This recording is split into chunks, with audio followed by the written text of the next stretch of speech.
So hi everyone, welcome back to this series of lectures on the statistical mechanics of disordered systems.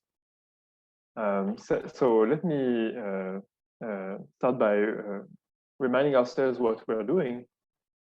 So we are studying this model of statistical inference where we observe a noisy version of a rank 1 matrix, this x bar transpose. It's a vector of length n, and we let n go to infinity. And we try to discover the behavior of the minimal mean square error, or quantities of this type. And the way we're going to achieve this is, as for query-wise, we're studying something analogous to a free energy, and we hope to identify the limit of this free energy by describing it in terms of a Hamilton-Jacobi equation. And once we have done that, we can understand the limit of the minimal mean square error by just studying the derivatives of this object. So last time, what we have done is give a proof of this theorem, which is displayed on the first two lines. And this theorem states an approximate version of the equation we want to identify when n goes to infinity. So it tells us that while it is not exactly true that this relationship between the derivatives is zero, it looks promising. It looks like there's a good chance that it's going to go to zero as n goes to infinity.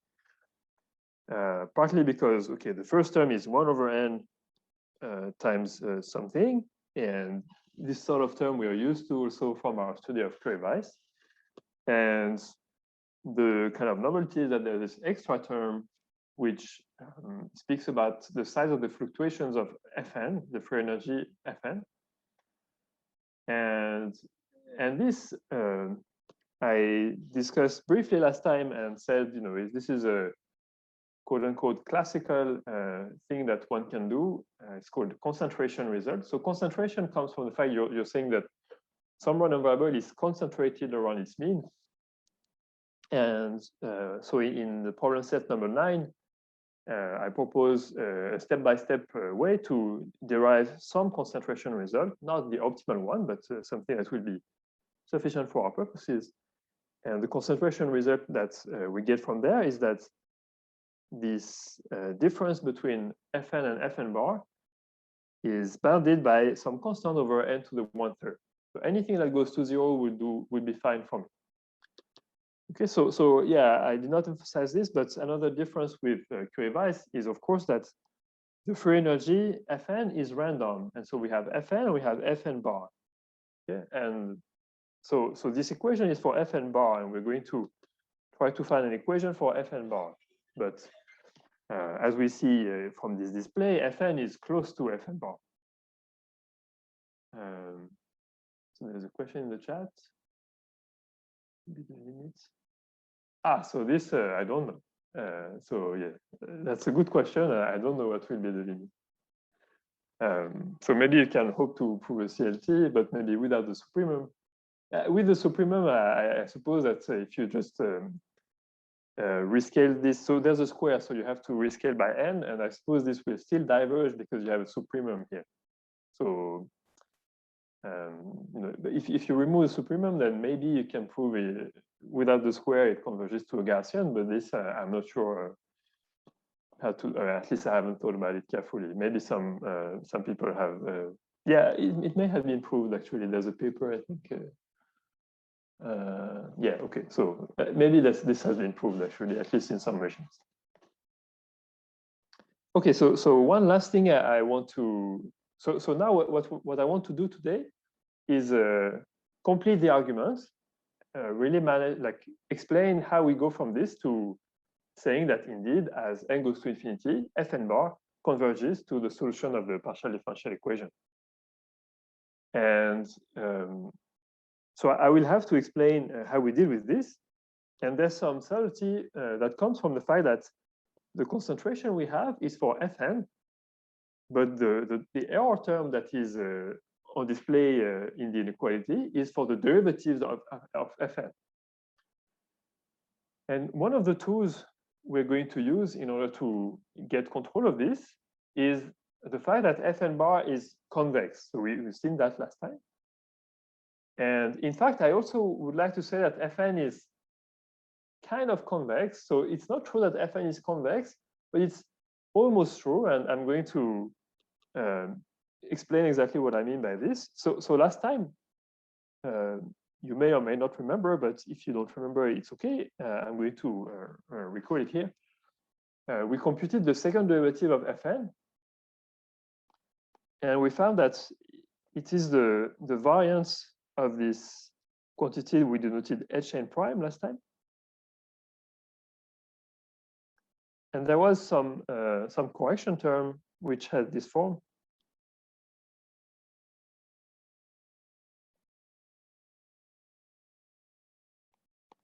Okay, and maybe we can massage this term further if we further take the expectation. But here I don't want to do that. Okay, I just want to speak about Fn. And what I want to record is that, well, if it were not for this spurious term, this quantity would, this calculation would tell us that the function is convex in H, because this is, the first term is non-negative, clearly. And in terms of order of magnitude, actually, this term can be very big, can be, Hn can be of order n. So this can be of order n squared. On the other hand, so there is this guy, which we don't know its sign, but this one is of order 1. So up to an order 1 correction, in fact, we know that Fn is convex. Yeah, and this is what I want to remember. Yeah, I want to remember that. So if I remember also that the norm of x is bounded by square root of n, what I want to observe here is that the second derivative of Fn is not non-negative, but is bounded from below by the norm of z divided by square root of n times this 2h to the 3 halves. Okay, and the norm of z is approximately of order square root of n. It's a random variable, but its order of magnitude is square root of n. Okay, if you compute the second moment, you will see that this is true. Okay, so this will be an ingredient in what we're going to do. So now what I want to do is rely again on this convex selection principle. So we're going to touch the function Fn bar from above by a smooth function and try to verify that at the contact point and in the limit of large n, the derivatives actually do satisfy the equation. Okay, so let me write this down. So theorem.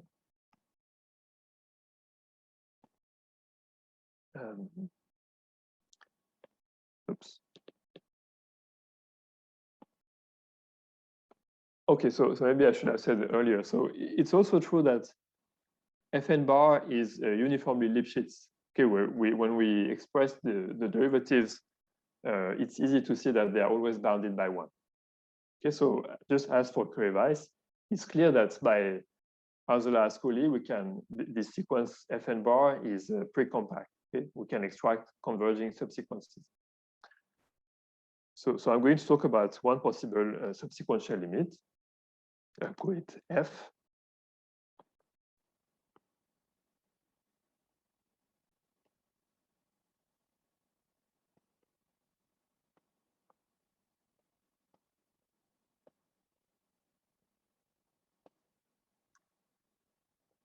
And I'm going to now look at the contact point. So let P and H positive. I'm going to assume it's strictly positive, but I don't want to be at the boundary. Okay, so there's a question in the chat about the last inequality I wrote down. It's just I apply Cauchy-Schwarz in this guy, okay? And the norm of x is bounded by square root of n. And z is not being averaged over in the bracket, so I just put it up.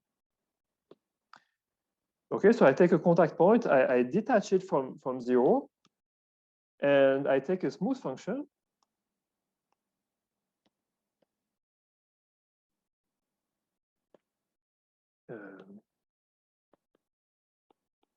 And we assume that indeed we are touching F from above.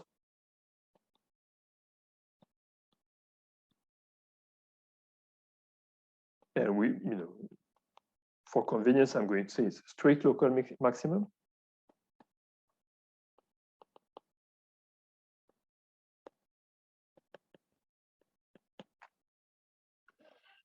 Okay, and if this happens, then I claim that it must be that the derivatives of the test function satisfy the equation.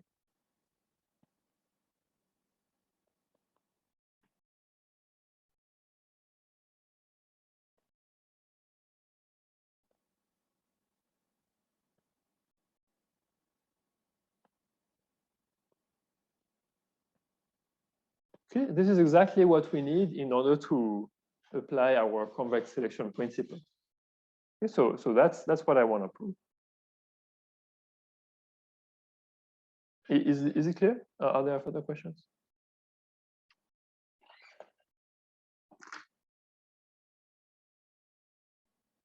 Okay, so let's move to the proof.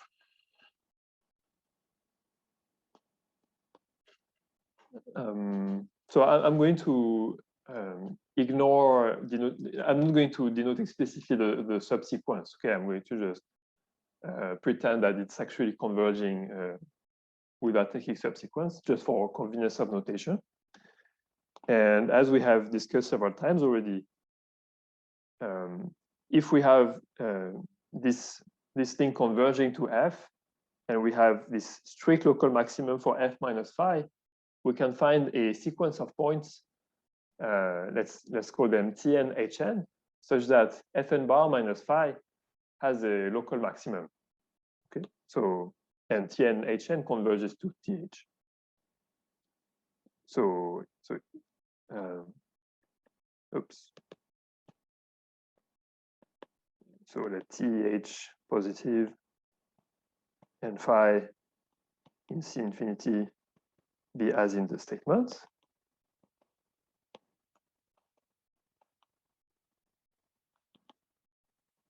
There exists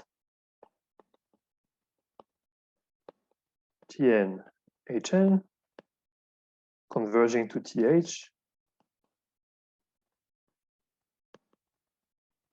such that Fn bar minus phi has a local maximum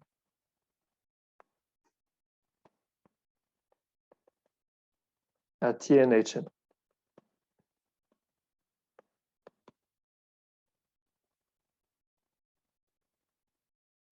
Okay, and what I want to do is try to control these guys on the right hand side in this inequality. Okay, I want to control these guys. So in fact, my job is already kind of done for the second order term, because as we have already seen in the proof of the standard Curie-Weiss thing, this will imply that the second derivative of Fn bar minus phi at Tn Hn is non-positive. So in particular, it gives us an upper bound on the second derivative of Fn bar. Okay, and what I want to do, so it will be convenient for the first term, but in order to understand the second term, I want to be just a little bit more precise about this fact. Okay, I want to instead of saying this at some sort of extremely microscopic level, just controlling the second derivative of Fn bar, I want to say that I can, in some sense, Taylor expand Fn bar in a way which is consistent with the fact that the second derivative is bounded, and in the neighborhood which is of a size which does not depend on n. Okay, it's just a slight refinement of the statement that the second derivative is bounded. Okay, so let me make this more specific. So we first show that, so it's something that I could call a C11 estimate locally at the contact point.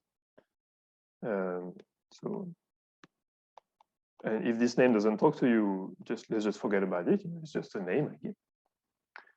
For every h prime smaller than Okay, so for convenience, I'm going to use C to denote some constant, which may vary from place to place. Okay, so there exists, I should write everywhere, there exists a constant C such that blah, blah, blah. And I think of C as being very large.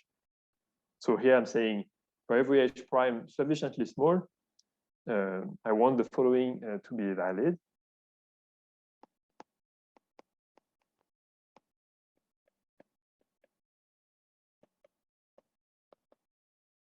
So I'm writing a Taylor expansion of Fn bar near the contact point.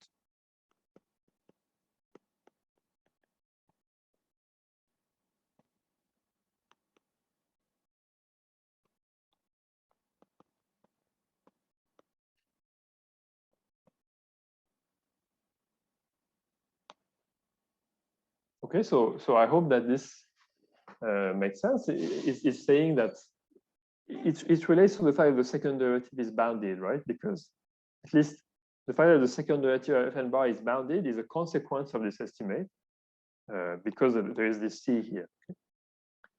Okay? And okay, this part is clear because the function is convex. Okay, so the function is always above its tangent.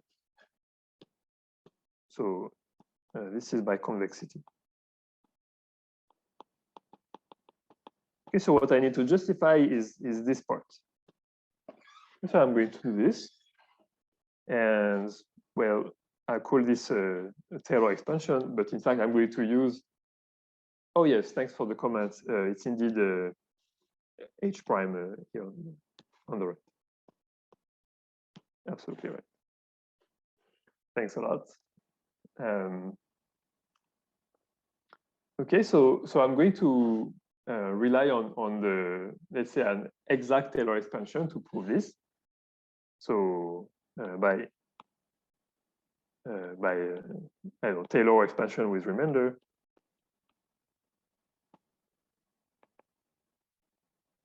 Or by Taylor's formula, I should call maybe. Okay. We can give an explicit form for this remainder.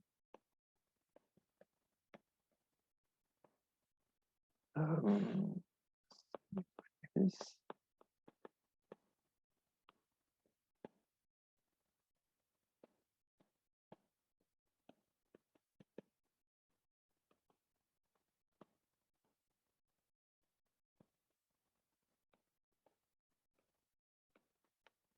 And it has the following form.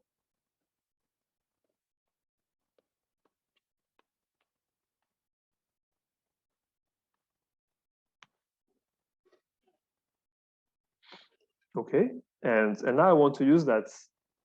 So you remember when we have this Fn bar minus phi has a local maximum, I often do this drawing in the margin.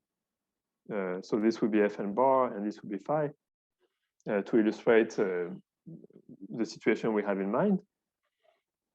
And so it tells us that Fn bar locally is below phi in the sense of the increments. So because Fn bar minus phi has a local maximum at Tn Hn, we also have that phi of Tn Hn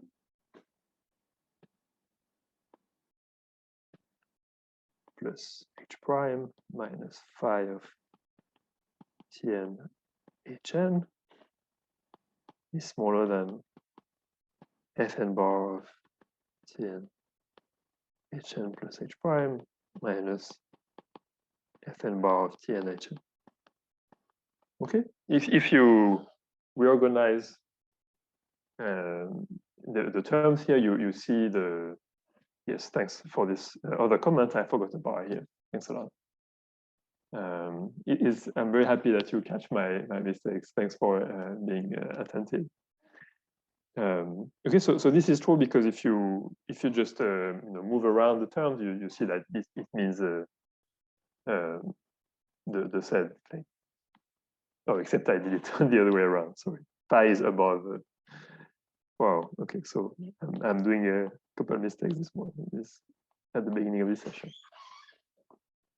Phi is above Fn bar. I did a drawing to not make the mistake, but still I did make the mistake. Okay, yeah, incidentally, I remind you as well that the drawing is, I do it like this because I want to remember which function is supposed to, may have some corners, but it's a bit misleading because Fn bar, we know it's convex. Okay, so it's not a very good drawing. So maybe instead of this drawing, I should draw it like this.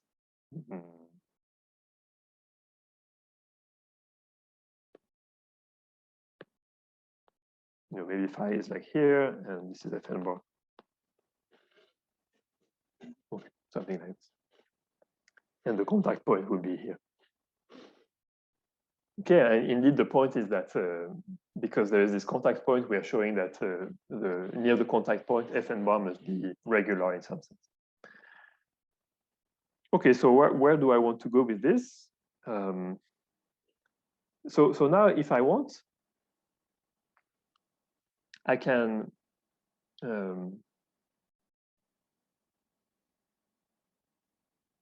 see. So okay, so one point I want to do first is I could write the same formula as here, except I would write phi instead of Fn bar everywhere. Okay, it's just Taylor's formula. It's insensitive to which function I'm using. The second point I want to make is that since Fn bar minus phi has a local maximum at this contact point, the derivatives will coincide. You know, the dh of Fn bar or dh of phi at the contact point are the same. Okay, so on the left-hand side, there is an inequality between the case when I use Fn bar and the case where I use phi, okay, because of what we just wrote. And on the right-hand side, the first term, they coincide, whether I write Fn bar or phi. And so I would get an inequality between these last terms, whether I write Fn bar or phi, okay? So let's say combining these displays.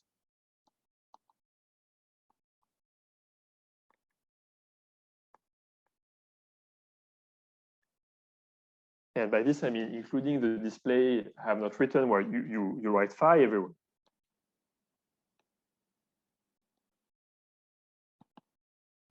And the fact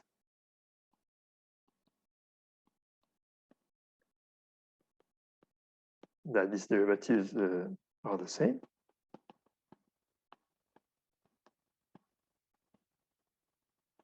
What do we get? Well, we get that, let me do it right. We get that the integral from 0 to h prime of h prime minus u dh2 Fn bar of Tn Hn plus u du is smaller than or equal to the integral, the same integral, but with Fn bar replaced by phi.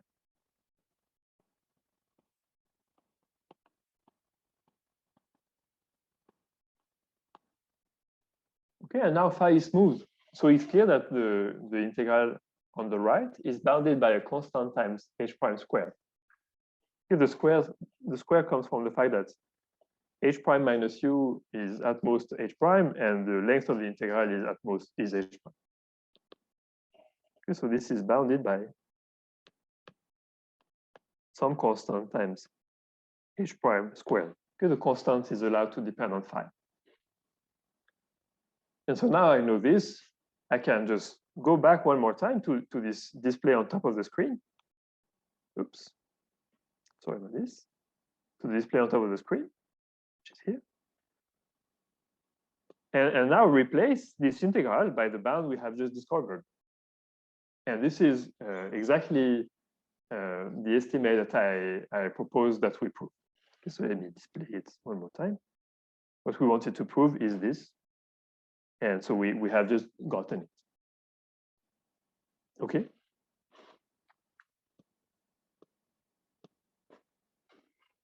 So now we have this. In particular, the second derivative is bounded. But yeah, I want to use this more refined form for later purposes.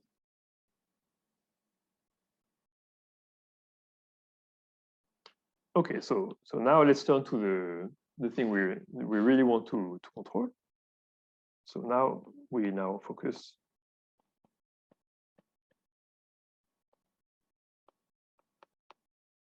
on estimating this derivative.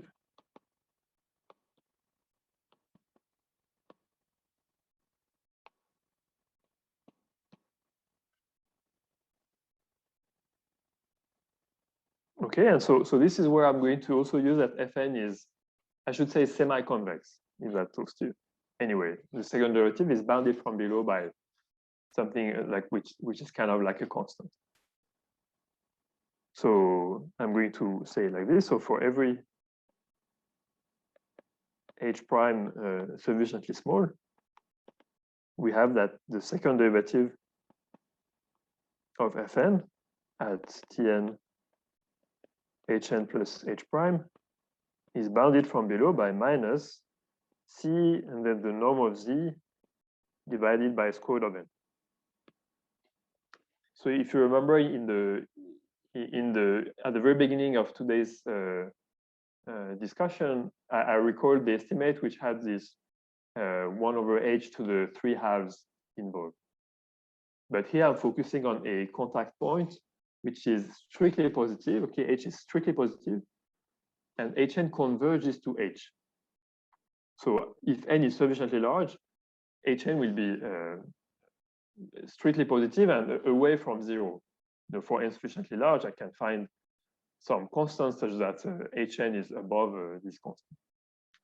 Okay, and then if I also force this h prime to be not too large, I know that what I should put in this denominator here is not too small, and so I can just call it a constant, and I call it c.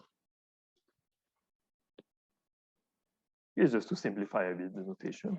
So I just have this constant z over square root of n. And so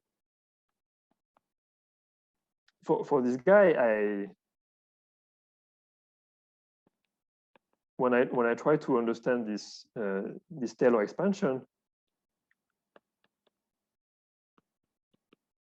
I don't have a two-sided estimate, but at least I know that when I move by h prime, because it's almost convex, let's say I have that the function is above its tangent except for this quadratic correction. So this plus h prime th fn of th hn minus c h prime squared z over square root of n. Okay, so we're still inside the proof of the theorem, right? Because I'm trying to show this, okay? And for this, I need to control two terms: the second derivative and this concentration term. And in order to control this concentration term, I decompose the argument into two steps. The first step is to prove this estimate. And now we are facing this second step. Okay, now really trying to control this term in actual practice. Okay, just to answer the question in the chat. So I have this estimate. I'm going to use it. Maybe I could. Oh, I forgot a bar here again. Sorry, seeing this was just. Okay, so I'm going to use it. But I'm also observing that I have some something of this sort that happens for Fn as well, which is on display here. I'm going to subtract the two terms. So I want to, because I want to use these estimates to control the difference between the derivatives, because they show up in both slots, in both inequalities. And I'm going to try to compute this difference by doing this sort of, I understand the concentration of Fn minus Fn bar, but I want to know something about the derivatives. And here I'm trying to approximate the derivatives by just doing a small increment. Okay. So what do I get if I compute this small increment in the derivatives, dfn minus dfn bar of tnhn? Well, I'm going to, fn comes from this, and fn bar comes from the same inequality for fn bar. So what is on the, what should I put on the right-hand side of my inequality here? Well, there will be this, this fn at tn hn plus h prime minus fn here. And then minus the same things, but with fn bar instead. Okay? Which come from the other inequality, which is no longer displayed. So I'll just bound this by 2 times the supremum of fn minus fn bar on some neighborhood I'm calling V. Okay, some neighborhood of th, which we fix so that as n becomes large, all of these guys tn, hn, and hn plus h prime will belong in this neighborhood. Okay, and there are the error terms. So there's this error term, and the error term from the other inequality, which was just c h prime squared. So what I collect here is c h prime squared 1 plus norm of z divided by square root of n. Okay, and I'm hoping that from this estimate, I can extract the information that this guy is actually small. Okay, so let me say where V is some neighborhood of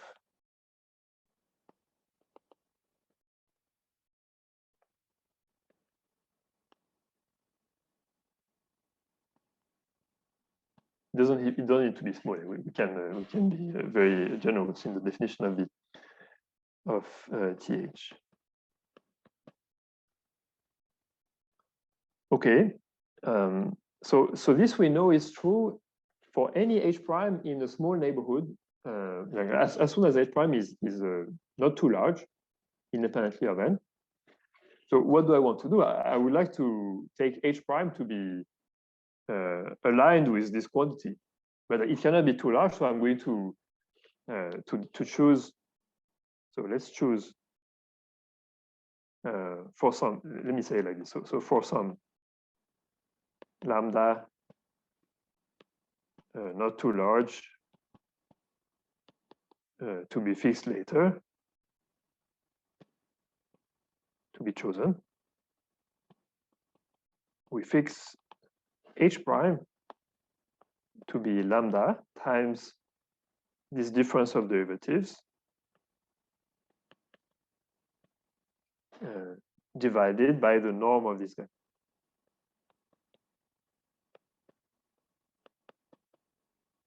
Okay, this is always computed at TNH.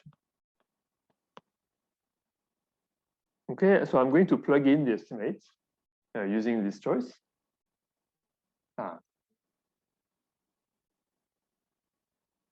Yes, exactly. So I'm catching up on what's happening in the chat, but thanks for being faster than me in answering the questions. Okay, so what happens when I plug in this choice of h prime? Well, I will get the norm of DHFN minus DHFN bar. This is really what I want to understand. Okay, there's a lambda.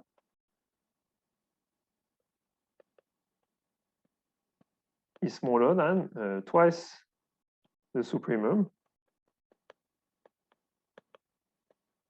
plus c lambda square 1 plus z over n.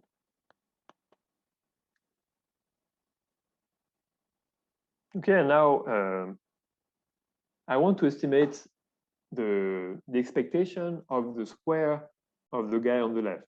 So let's square this expression and take the expectation. I will get lambda square, expectation of that guy, Fn minus Fn bar, squared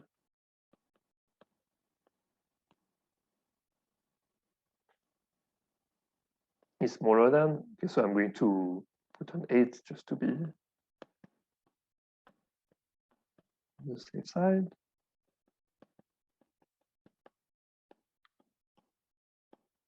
And then here's the constancy is changed. No, maybe it's 2c now, but I'm just writing c. Lambda 4, expectation of, okay, let me write 2c. 1 plus z over, oh, I forgot square.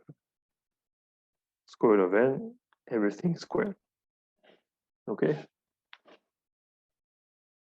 And now on the right-hand side, we know how things behave, right? This concentration thing tells us that this is bounded by c over n to the 1/3.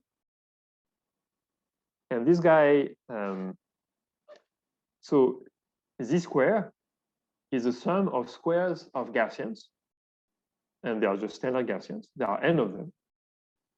When we take the expectation, we just get n. And in the denominator, we had square root of n, which is squared, which is also n.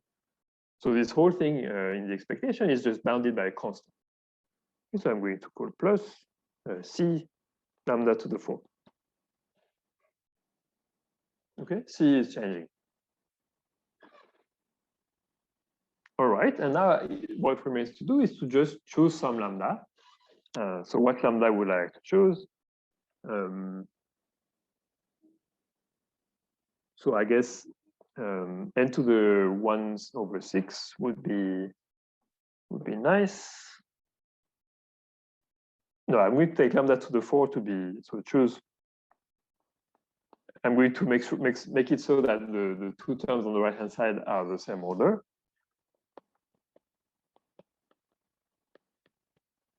Okay, so that is lambda square is n to the -1/6. So I'm going to write this. Okay, so I would get n to the -1/3 on the right, but I have n to the -1/6 on the left. So ultimately, I get this.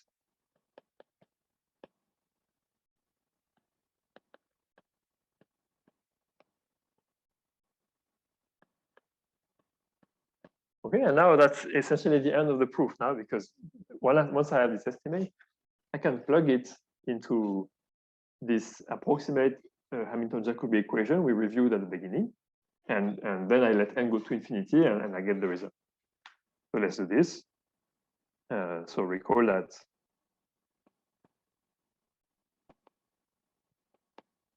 dt fn bar minus dh fn bar squared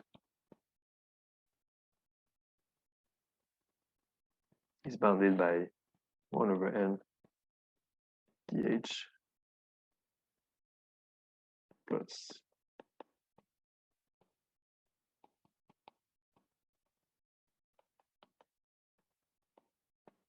okay, this is what we reviewed at the beginning. And so if I compute this at the contact point, well, okay, first I can, if I want at the contact point, I can replace fn bar by 5 because the derivatives coincide.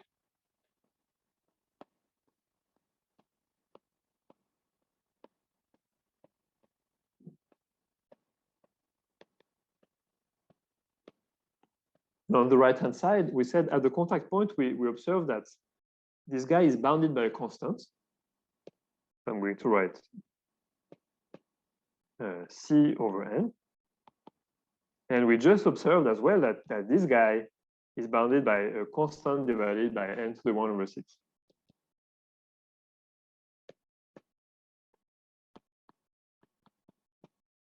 Okay, and now we let n go to infinity. We remember that phi is a smooth function, and we conclude.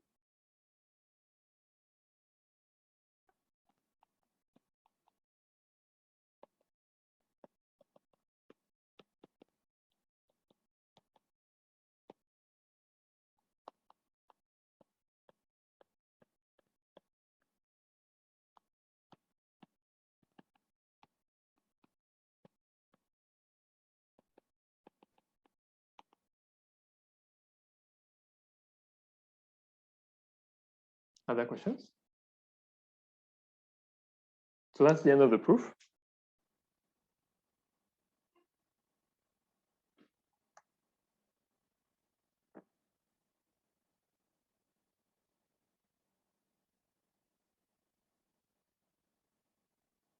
And if there are no questions, then it's a good time for a little break. So let's take a 10-minute break. And of course, during the break, I'm always happy to have more questions as usual. So yeah, no, the concentration I kind of subcontracted to the problem set.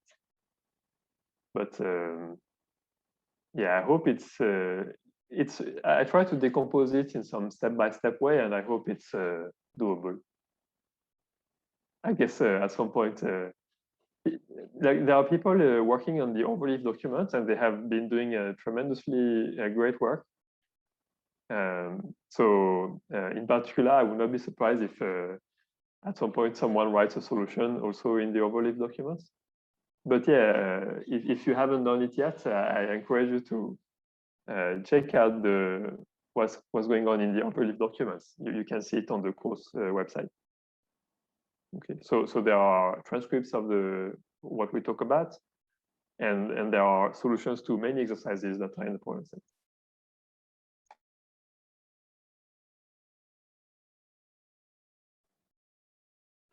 And if people find it, like sometimes I also write solutions, so maybe I will write solutions for this concentration if nothing happens in the overleaf document.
Yes, so to answer the question in the chat, yeah, there's a bit of a manipulation you have to do. So when you go to the overleaf document, in fact, it's an overleaf project, and there are lots of LaTeX files.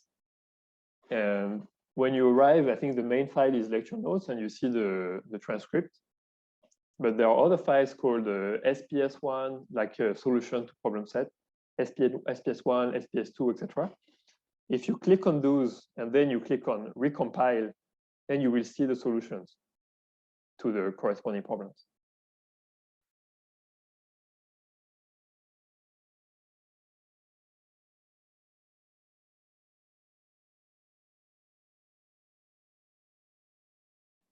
Oh yeah, great question in the chat. Yeah, I forgot to point this out. We know also from this thing I record that this thing is non-negative.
So just to try to have an overview of this proof one more time. In some sense, it's a little bit analogous to the sort of derivation we have done when we said that if we have functions that converge to some limit, and if the functions are convex, then at every point of differentiability, the derivatives will converge.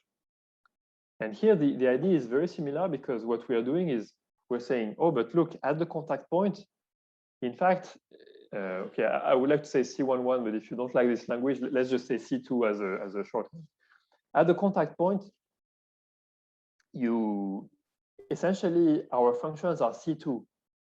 And so if they converge in the pointwise sense, and if I have these particular places where the function is C2, then most probably I should be able to say something more. Like I should be able to say that the derivatives converge as well, because I can approximate the derivative by some finite order difference.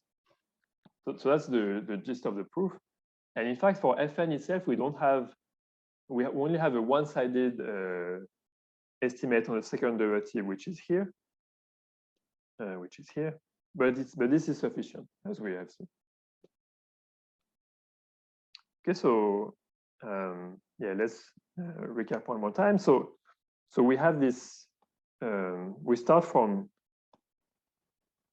this observation. We look at the contact point. We can observe that essentially it satisfies this quote-unquote C2 estimate at the contact point. Okay, it's as if the second derivative was bounded locally. Well, in fact, it is bounded.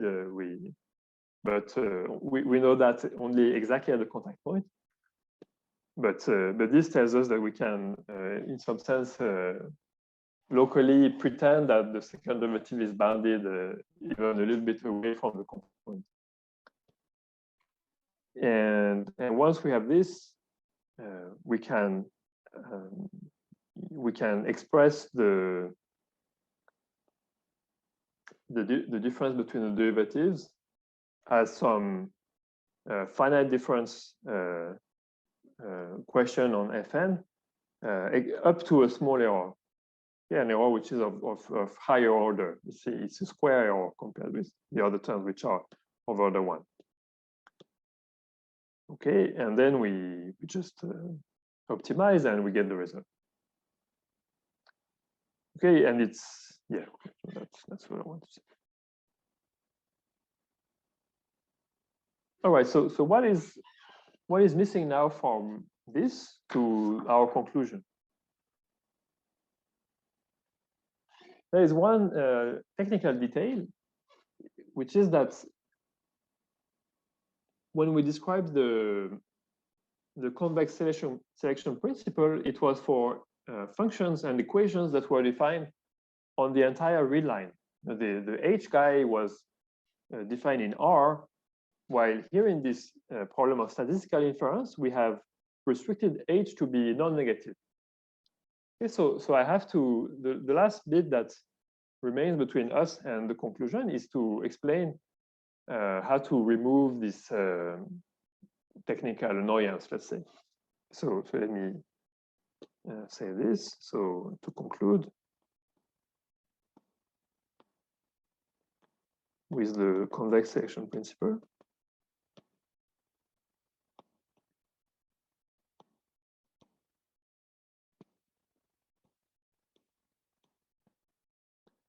We need to address the fact that, oops.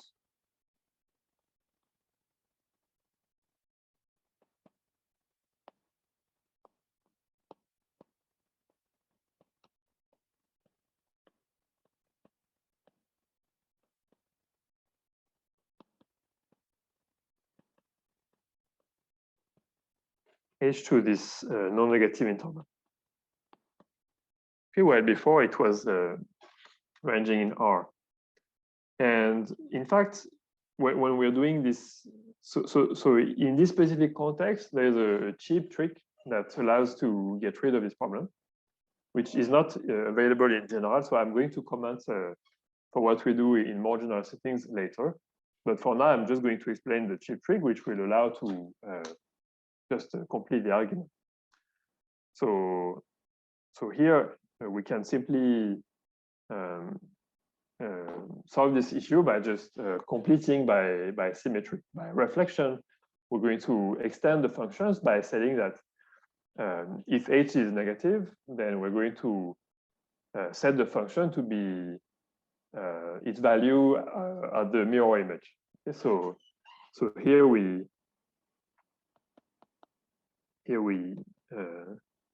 solve this easily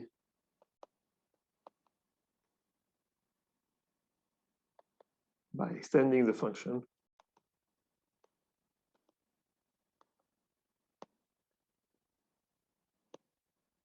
by reflection. So I'm going to be more precise. So the main observation is that so the thing that I should be worried about is so it's clear if so by reflection I mean f of th for general h will be defined by f of t absolute value of h, where this is the extension. And away from this h equals 0 place, the derivatives with respect to t will not change, and those with the derivative with respect to h will become minus the previous one. And so in terms of verifying that partial t f minus partial h f squared is equal to 0, this will still be valid for the reflection. The one point that should worry us is whether the convexity of the function will be preserved. It's not in general true that if I extend a convex function like this, I will get a convex function as a result. If you just imagine you have a linear function and you extend it by symmetry like this, this is no longer a convex function. Okay, and this is where the information that the function is non-decreasing is going to come up. Because if instead the function is non-decreasing and I extend it by symmetry, then it seems, at least on the drawing, that I will still get a convex function. So let me justify this. So let's say if f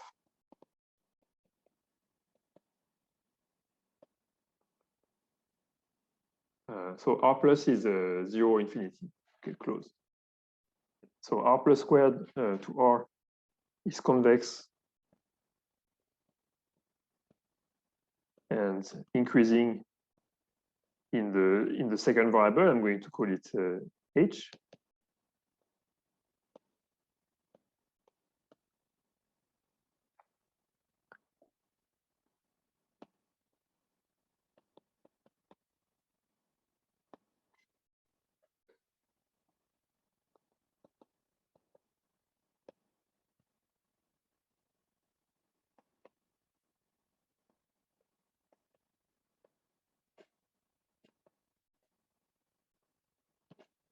Yeah, this mapping is convex as well.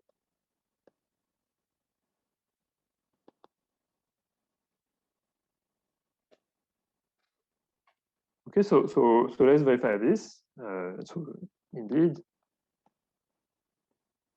oh, maybe I should say in order to see this.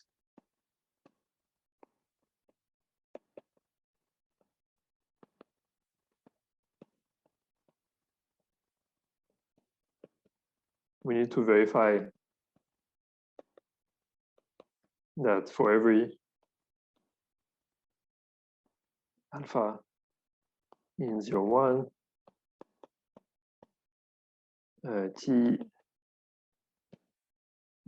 prime non-negative, and h prime in R,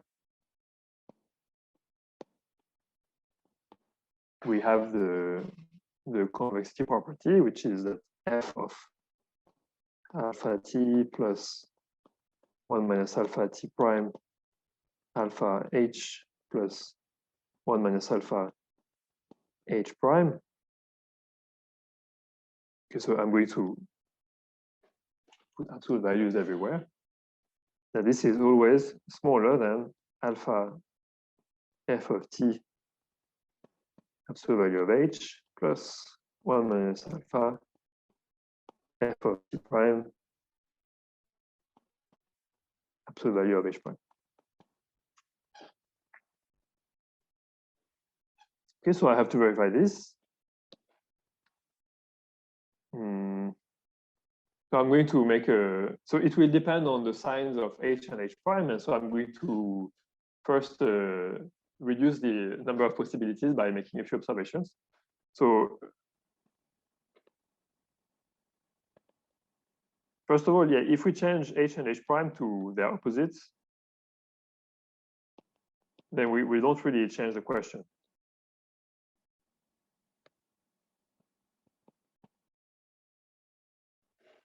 So nothing changes.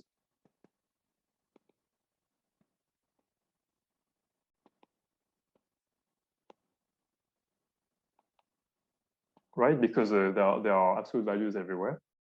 So without loss of generality, I can assume that at least the guy on the left side is non-negative. So we can assume.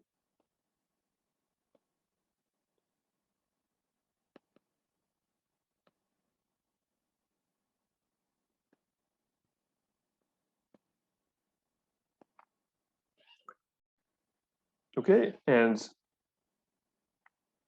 also by symmetry, we may as well assume that h and h prime are ordered in some way. Otherwise, I can just exchange h and h prime.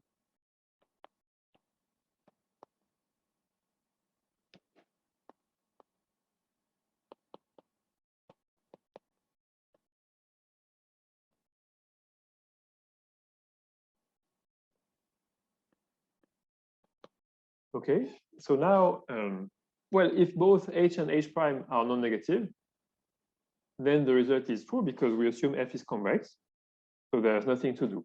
So if h is non-negative, the result is clear. Now, it cannot be that both are negative, or I should say non-positive. It cannot be that both are negative. No, I mean negative, actually. It can be that both are negative because we have said that this convex combination is non-negative. So we must have, the remaining case is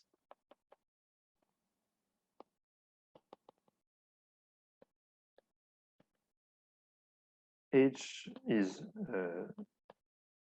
non-positive and h prime is on the other side. Okay.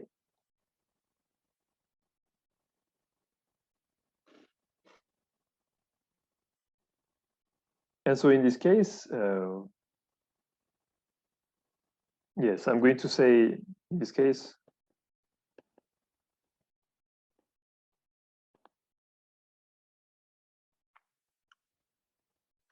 we need to say that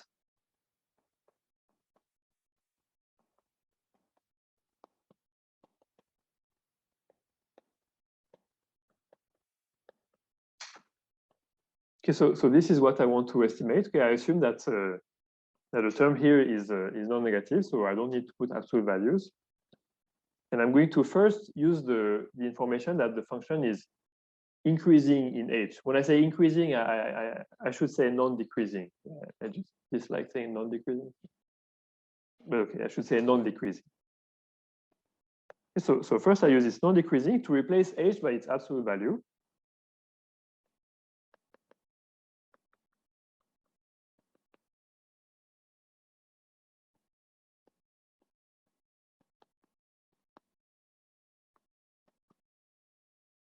Okay, so this is because f is non-decreasing. Okay, increasing. I go back and forth between saying one and the other. And then we can use convexity and we get the result.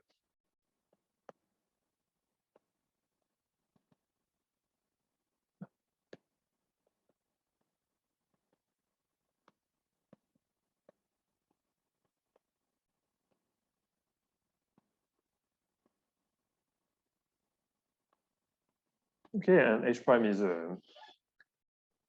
non-negative, so that does it.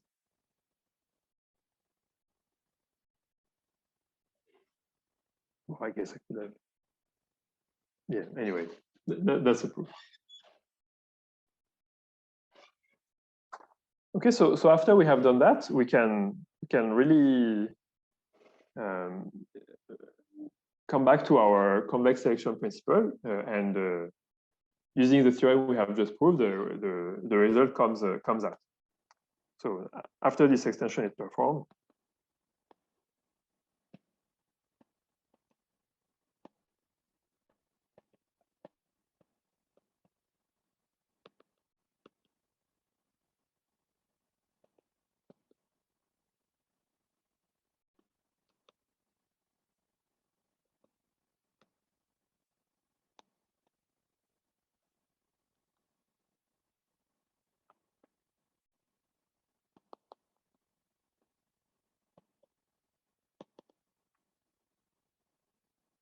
so what do we get?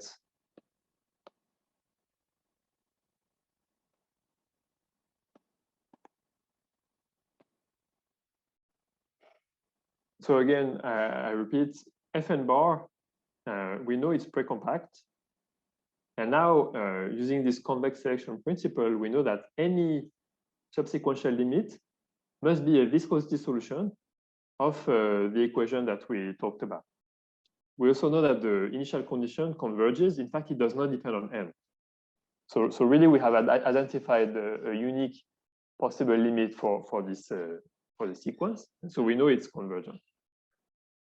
So say the function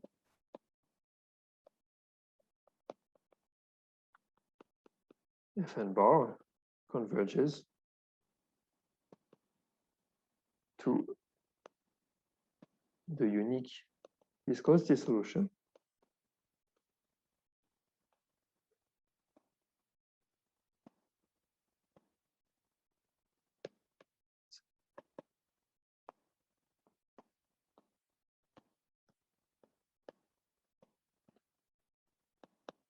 to this equation.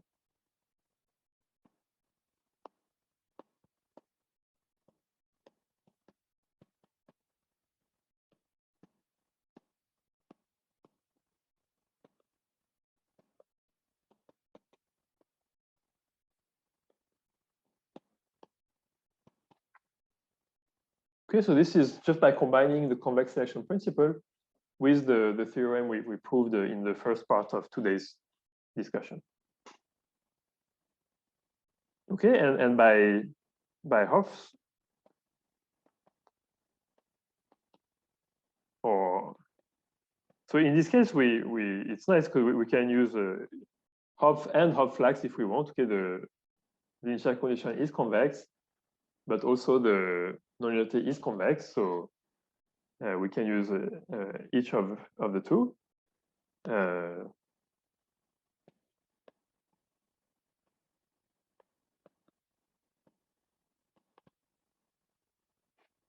We get that the limit as n goes to infinity of Fn bar of th is equal to, what is this, f of th, we wrote above, and is the supremum over h prime of, maybe I'm going to call this psi of h. So psi of h prime minus h prime minus h square over 40. Okay, so the convex dual of the square function is the square function over 4.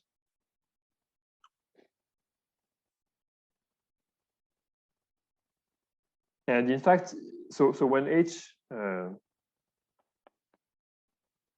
is non-negative, it suffices to take the supremum, to take the sup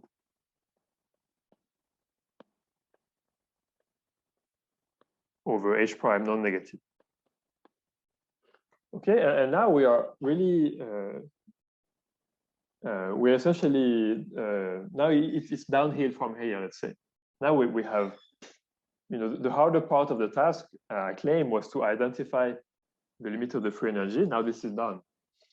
And now we can just play around with this formula for the limit and discover interesting properties.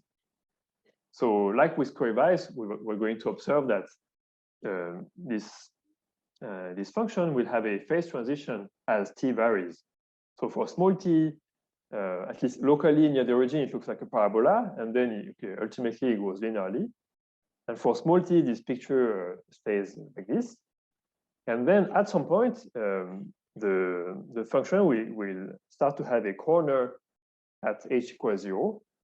And this will monitor the fact that this will monitor the transition from we are not able to recover basically anything on the X bar to we actually start to be able to recover something from the signal, the X bar. Okay, so let me write this down. So let's say like with query-wise,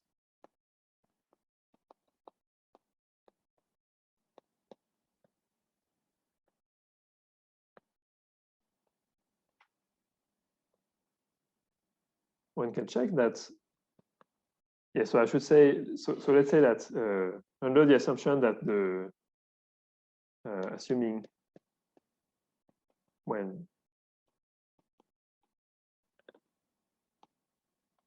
assuming that this data we try to discover, this X bar, let's say that it's centered. Otherwise, you can try to make some guesses which do something non-trivial by just proposing the expectation of this quantity. So it's a bit less nice to discuss, but there's still some transitions there. But okay, let's just say the prior is centered. Okay, this X bar is centered. One has psi of h is looking like a parabola near 0.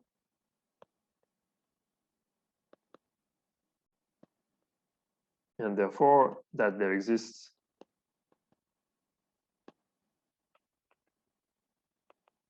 some critical t, which is positive and finite,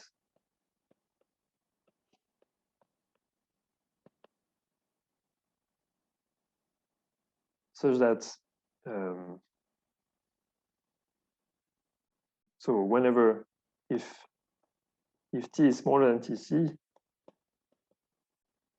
then the derivative of f in h is 0. And if t is larger than tc, then this becomes positive.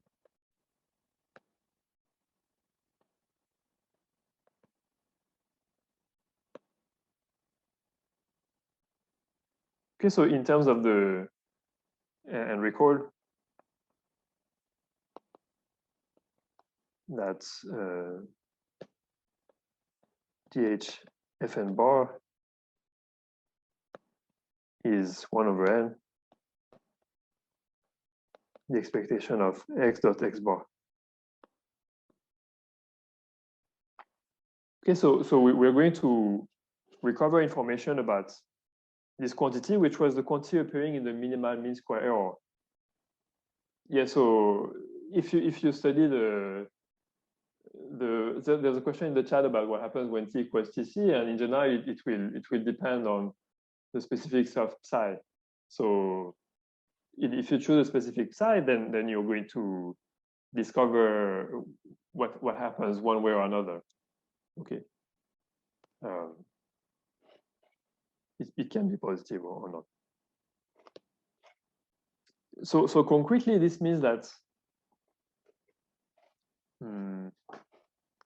yeah, there's a region of signal to noise ratio. Like if we don't have enough, if the signal to noise ratio is not large enough, then we will not be able to recover any meaningful information about the signal. The minimal mean square error will be as large as if we just do the naive guess of deciding the signal is 0. Okay, so maybe said another way, for t smaller than tc, if I guess that the signal is 0, this is the best I can do. There is no better estimator around than just saying, oh, maybe X bar is 0. So it's not great. But as soon as t is above tc, then there are non-trivial estimators for the signal X bar. Okay, so we can find something, and in fact, the expectation, the conditional expectation is what does it. That has a non-trivial correlation with the original signal. And yes, and similar observations also hold for if I look at the t derivative, which encode more the minimal mean square error with respect to this X bar transpose. And so in problem set number 10, the idea is to play around this variational formula and see how it compares with an actual practical procedure for trying to recover the signal. Because in our conversation so far, we have focused on what is the optimal best estimator for the signal. We have not discussed whether this estimator is easy to compute or not. Okay, maybe computing the conditional expectation given the observation is actually extremely computationally difficult. So here, this result allows us to identify the region over which there exists an estimator that can recover the signal. But it doesn't say if it's hard or easy to do it.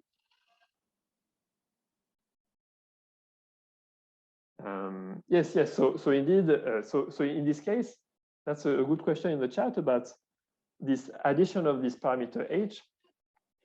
So for instance, here we see, I said at the beginning, I think at some point that in case the signal has some symmetry with respect to having a minus sign, then we'll always, the best estimator we can get for X bar is always going to be bad because we don't know if it's positive or negative.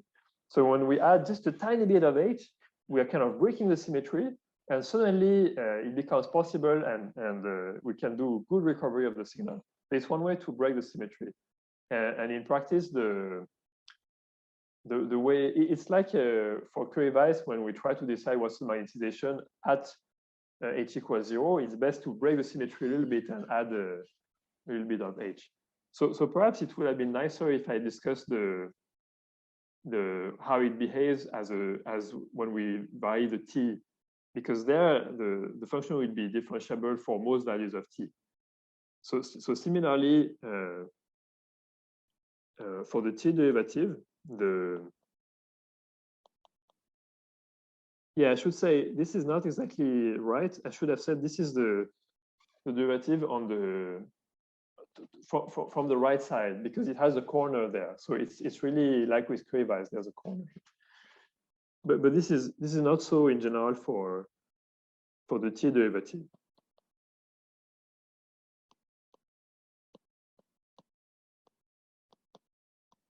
And from this consideration of the examples with the symmetry, we see that it makes sense that there is a problem when we just try to compute what happens at 0 for this guy. So the t derivative allows us to recover the behavior of 1 over n square expectation of let's say xx transpose dot x bar transpose.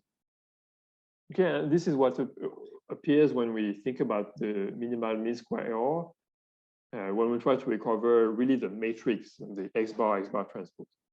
So in fact, in the problem set, this is the quantity we focus on. It's a more meaningful quantity, I believe. Really what we want to recover is what there is when there is no noise. It's this rank 1 matrix x bar transpose.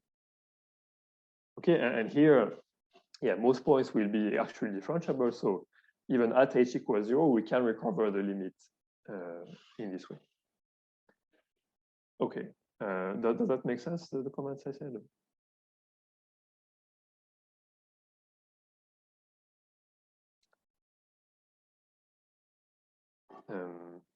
Yes, so just to continue on what happens in problem set number 10. So in problem set number 10, we compare this theoretical result on what is the best possible approximation or way to recover the signal. We compare this with a specific procedure, which is this, let's call it principal component analysis, which amounts to looking at this observation and trying to compute what is the eigenvector associated with the top eigenvalue of this guy. I made a brief comment about this earlier during this week. And you know, you don't have to solve this problem set, but I think it's interesting to see just what it says in terms of the question that it's asking. Because it's giving 3 examples using different laws on this prior, on this X bar. And for some of the cases, we have perfect matching between this algorithmically best possible way, information theoretic best possible way to recover a signal that we discussed during this class and the previous ones. And this practical procedure called PCA. So it's just, it just matches exactly the same. Like we have the same thresholds and the same minimal mean square error. There's a second example in which the thresholds coincide, so when it's impossible to recover the signal from this information theoretic perspective, PCA also fails, of course. And as soon as it's possible, principal component analysis will give us something. But in fact, there is a mismatch between how good PCA does and what would be optimally best. So we recover something exactly in the right region, but we don't recover quite as much as we could. And then there is a third example where there is actually a gap in which it is actually theoretically possible to recover information about the signal. But in fact, this particular technique, principal component analysis, completely fails to recover any meaningful information. So yeah, I think it's interesting to know that these 3 possible regimes are actually possible. We can find concrete examples where this happens. Okay, so one final comment I want to do is what happens when we consider more general models than the one we discuss here. Because I told you at the very beginning of this week that this approach that I discussed here based on the convex selection principle is particularly useful in these more general settings because this is basically the only way that is known to cover all the possible more general settings. And what will happen in these more general settings, as you perhaps expect, is that it will be more analogous to the generalized Curie-Weiss models. So here because of the convexity of the nonlinearity, we always had one inequality for free, right? I was writing this in our inequalities. Okay, so we have this inequality for free just by convexity. But in general, this will not be so. So in general, what we will have is, like with the generalized Curie-Weiss models, we will have only an estimate like this. Okay, and then the same terms, in fact. Okay, I should say, let me say in more general settings, there will be more variables than just one. And so the estimate will look more like something like this. So it will be some nonlinearity of the gradient. Oops.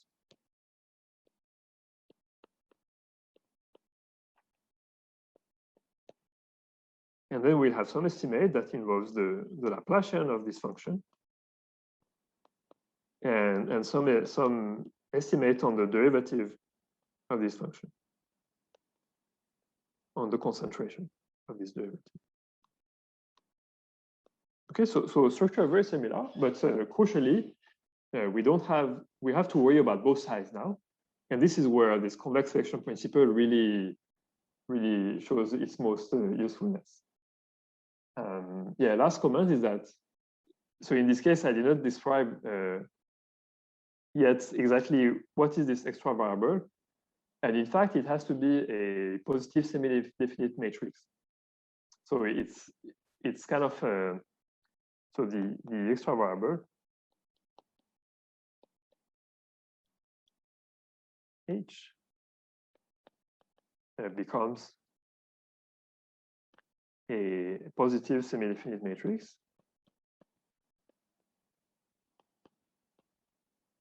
Okay, so I don't quite have time to explain why this is so. It's not obvious, actually. But in particular, this reflection trick will no longer be available. You know, the way we said, so far we only deal with H non-negative, but we can easily solve this by doing the reflection. This will no longer be the case in this context. And so we have to actually deal with an equation in which there is a non-trivial boundary. So the variable does live in the cone of positive semi-definite matrices, and you do have to worry about what happens at the boundary. So it's not necessarily crazily hard, but okay, in practice, you have to think about it carefully.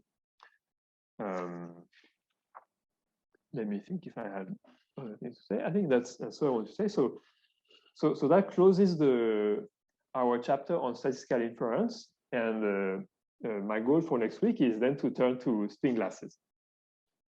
So thanks a lot for your attention, and as usual, I'm very happy to take questions.